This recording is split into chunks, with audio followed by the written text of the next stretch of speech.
మీరు 20 ఏళ్ళ నుంచి చిన్నజీయర్ స్వామితో ప్రయాణం చేస్తున్నారు సార్. ఆయన్ని కూడా మీరు ఈ న్యాచురల్ ఫార్మింగ్లోకి తీసుకొచ్చారని విన్నాం సార్. అది ఎలా జరిగింది? వాళ్ళు పాలేకర్ గారి సిద్ధాంతానికి ముందు సాధువులు సంతులు అందరూ అర్థం చేసుకున్నారు. గోవు గురించి, మట్టి గురించి, మన సంస్కృతి గురించి, సామాజిక అంశాల గురించి ఎక్కువ చెప్తారు స్వామి. ఫార్మర్స్ కోసం మీరు ఒక పాదయాత్ర చేస్తున్నారని చెప్పి విన్నాం సార్. అసలు ఆ పాదయాత్ర ఎందుకు చేస్తున్నారు సార్?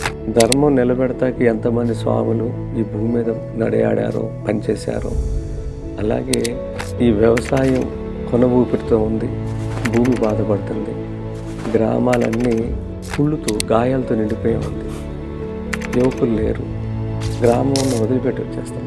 అది నాకు బాధ అనిపిస్తుంది.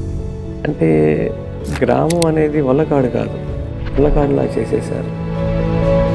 ఇక్కడితో అయిపోయింది అనుకున్నా, కానీ ఇక్కడితో మొదలైంది అనేది నాకు అర్థమైంది. ఆయన చూపిస్తే నా పని అయిపోయింది అనుకున్నా, కానీ ఇది 2 రాష్ట్రాల్లో పాదయాత్రతో మొదలైంది అనేది నాకు అర్థం కాల. దానికి తొలి ఇంటర్వ్యూ మీ ఛానల్ ద్వారా చేయటం థ్యాంక్ యూ సార్ జరుగుతుంది.